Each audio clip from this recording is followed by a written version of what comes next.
నమస్తే సార్. నమస్తే. వాలంటీర్లు సార్. రాజీనామా చేసిన వాలంటీర్లందరూ వైసీపీ పైన పోలీస్ కంప్లెయింట్ ఇవ్వండి అని అచ్చెన్నాయుడు గారు పిలిపించారు. 1,00,000 మంది వాలంటీర్లు ఈ ప్రభుత్వం పైన, వైసీపీ నాయకుల పైన కంప్లెయింట్ ఇస్తే ఎలా ఉండబోతుంది? అసలు ఏం జరుగుతుంది?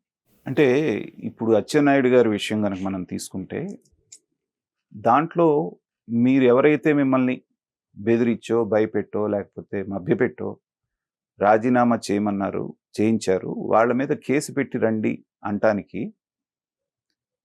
దాన్ని మనం 2 విధాలుగా చూడొచ్చు. ఒకటి, కేసు పెట్టి అవతల వాళ్ళని ఏదో సాధించాలి వాళ్ళని అనేటువంటి ఇంటెన్షన్ ఉందేమో అనేటువంటి ఒక ఆలోచన వచ్చిన. రెండవది, అసలు వీళ్ళు చెప్తున్నది ఎంతవరకు నిజం ఫిల్టర్ చేయటానికి కూడా.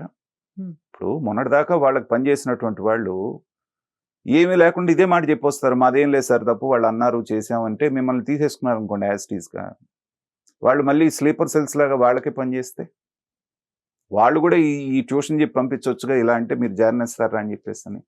అందుకని చిన్న ఫిట్టింగ్ పెట్టారు వాళ్ళు. ఏమని, నిన్న ఏ నాయకుడైతే బెదిరించాడో ఆ నాయకుడి మీద నువ్వు పోలీస్ కంప్లైంట్ ఇచ్చిన తర్వాత నా దగ్గర తీసుకోవాలో వద్దో ఆలోచిస్తాం. అయిపోయింది, అక్కడ తాళం పడిపోయింది కదా. నిజంగా గనక వీళ్ళు ఆ పోస్ట్ పట్ల వాళ్ళకి చెయ్యాలి అనేటువంటి ఆకాంక్ష ఉండి ఖచ్చితంగా ఉద్యోగం కావాలనుకున్న వాళ్ళు అయితే మమ్మల్ని మోసం చేశారు కాబట్టి అని కంప్లైంట్ ఇచ్చి రావాలి. ఎందుకంటే అంతకు ముందులాగా భయపడటానికి వాళ్ళేం అధికారంలో లేరుగా. అధికారంలో ఉంటే అది వేరే విషయం. కాబట్టి నిజం ఎవరు చెప్తున్నారో అబద్ధం ఎవరు చెప్తున్నారో అనేటువంటి దాన్ని తెలుసుకోవడానికి వాళ్ళు వేసినటువంటి ఒక ట్రిక్. ఈ 1,00,000 మందిలో పాలేవి నీళ్ళేవి అనేటువంటిది దీన్ని బట్టి తేలిపోతుంది. ఓకే.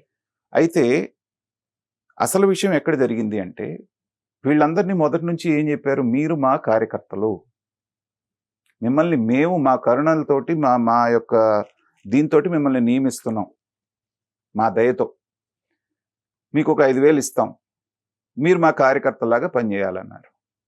వెళ్లే కొద్దీ ప్రభుత్వ వ్యతిరేకత అనేటువంటిది వాళ్ళకి తెలిసిన తర్వాత ఇదేదో కొంప మునిగేటట్టుందని అసలు ఎలక్షన్ అంతా కూడా వాలంటీర్ల ద్వారానే జరిపించాలనేటువంటి ఆలోచనలోకి వెళ్ళారు వీళ్ళు. పోలింగ్ ఏజెంట్ లాగా వీళ్ళనే కూర్చోబెట్టాలి, లేకపోతే అన్ని రకాలుగా ఓటర్లను తీసుకురావడానికి కూడా వీళ్ళని ఉపయోగించాలని చూశారు. ఇది తెలిసినటువంటి పసిగట్టిన ప్రతిపక్షాలు ముందే వెళ్ళి ఈసీని కాషన్ చేయడంతో వీళ్ళందరినీ ఎన్నికల విధులకు దూరంగా పెట్టండి అని చెప్పడం జరిగింది.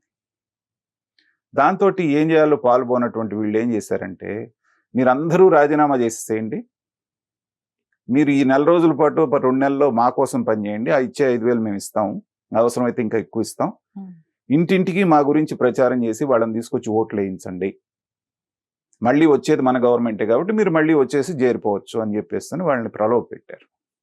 ఇది గమనించినటువంటి చంద్రబాబు నాయుడు గారు కూటమి వాళ్ళు ఏం చేశారు, మేము దాన్ని తొలగించాం వ్యవస్థని, పైగా వాళ్ళు ఏం భయపెట్టారు, వాళ్ళు వస్తే మిమ్మల్ని తీసేస్తారన్నారు.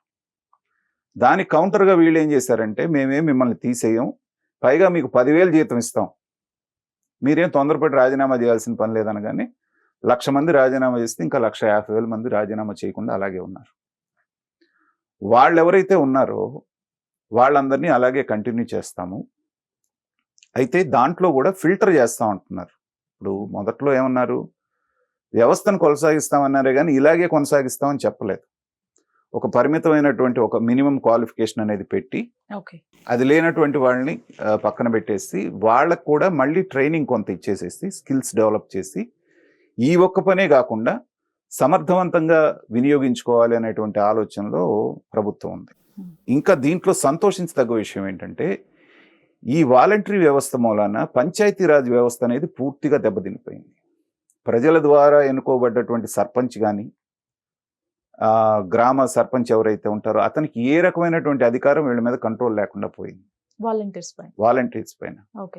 తర్వాత ఏ పని కావాలన్నా నేరుగా అక్కడ బటన్ నొక్కటం, వీళ్ళు చెప్పటం, అక్కడ నుంచి బటన్ నొక్కటం తప్పితే ప్రజల ద్వారా ఎన్నుకోబడ్డ సర్పంచ్ కానీ, ఆ పంచాయతీ రాజ్ వ్యవస్థ కానీ, ఎంపీటీసీలు కానీ, జడ్పీటీసీలకు అసలు ఏ రకమైన అధికారాలు లేకుండా పోయింది. కాబట్టి దీన్ని ప్రఖ్యాళన చేసి ఈ వ్యవస్థనంతటినీ కూడా ఎన్నుకోబడినటువంటి సర్పంచి పంచాయతీ ఏదైతే ఉంటుందో గ్రామ పంచాయతీ పరిధిలో వీళ్ళు పనిచేసేటట్టుగా కల్పిస్తాం అనేటువంటి మాట ఇప్పుడు వినపడుతుంది ఈ గవర్నమెంట్. అది మనందరం కూడా ఆహ్వానించదగ్గ విషయం. ఎందుకంటే మనం 3 అంచెల వ్యవస్థ పెట్టుకున్నది, గ్రామ స్థాయిలో ఇది, జిల్లా స్థాయిలో, రాష్ట్ర స్థాయిలో 3 అంచెలు పెట్టుకున్నాం మనం. సో ప్రజల నుంచి ఎన్నుకోబడ్డటువంటి పంచాయతీ ఎవరైతే ఉంటారో సర్పంచ్, అతనికి అక్కడ ఉన్నటువంటి సమస్యలు తెలుస్తాయి. ప్రజలకి జవాబుదారీతనం ఉంటుంది. వాలంటీర్ తోటి ఏమవుతుంది? గవర్నమెంట్ ఏజెంట్ లాగా వీళ్ళు వ్యవహరిస్తున్నారు అనేటువంటిది. ఈ జవాబుదారీతనం కల్పించాలి అంటే పంచాయతీల కంట్రోల్కి వీళ్ళకి తీసుకురావాలనే ఆలోచన చాలా అద్భుతమైనటువంటి ఆలోచన. అది వచ్చినప్పుడు వీళ్ళు పార్టీ కార్యకర్తల్లాగా కాకుండా ఒక గవర్నమెంట్ వాలంటీర్ లాగా, గవర్నమెంట్ ఉద్యోగస్తులాగా పనిచేయటానికి అవకాశం ఉంది. సరే, ఇప్పుడు ఇదే వాలంటీర్స్ ఇలానే ఇంటింటికి తిరిగి పింఛన్ పంచడం ఇవన్నీ కూడా ఇలానే కంటిన్యూ అవబోతున్నాయి అంటారా? ఏమైనా చేంజెస్ వస్తాయి? ఖచ్చితంగా చేంజెస్ వస్తాయని అయితే నేను అనుకుంటున్నానమ్మా. ఓకే. ఎందుకంటే నాలాంటి వాళ్ళందరూ మాట్లాడేది ఏం మాట్లాడుతున్నావంటే, పథకం అనేటువంటిది నువ్వు ఫ్రీగా ఇస్తున్నావు, ఇవ్వు, వృద్ధులు కాబట్టి వాళ్ళు రాలేరు కాబట్టి. నీ రేషన్ బియ్యం కూడా నీ ఇంటి దగ్గరికి తీసుకొచ్చి ఇస్తాను, నీకేం కావాలన్నా నీ ఇంటి దగ్గరికి తీసుకొచ్చి చేస్తాననేటువంటిది చాలా అది అసంబద్ధమైనటువంటి నిర్ణయం అని నేను అంటాను. ఒక గ్రామంలో నీ గ్రామ సచివాలయం ఉంటుంది, 4 వీధుల అవతల ఉంటుంది. లేకపోతే రేషన్ షాప్ ఉండేది 4 వీధుల అవతల ఉంటుంది. నీకు ప్రభుత్వం రేషన్ సబ్సిడీలో ఇస్తున్నటువంటి సరుకుల్ని తీసుకోవడానికి 4 అడుగులు కూడా నువ్వు వెళ్ళి తీసుకోలేవా? దానికోసం మళ్ళీ ప్రత్యేకంగా బళ్ళు, వాటికి డ్రైవర్లు, ఎంత ఎంత ఎక్స్పెన్సెస్ అమ్మా. కాబట్టి ఎవరో బెడ్ రిడన్ అయినటువంటి వృద్ధుడు లేవలేనాడికి మాత్రమే ఇంటికి వెళ్ళి ఇవ్వాలి కానీ సేవలు, మిగతా వాళ్ళని కనీసం 4 అడుగులు వేసైనా సరే అక్కడికి వెళ్ళి తెచ్చుకునేటువంటి ఇది పెట్టాలి వాళ్ళకి. అది కనీసం చంద్రబాబు నాయుడు గారు, ఎందుకంటే బిగినింగ్ నుంచి సంస్కరణవాది అనేటువంటి పేరు ఉంది.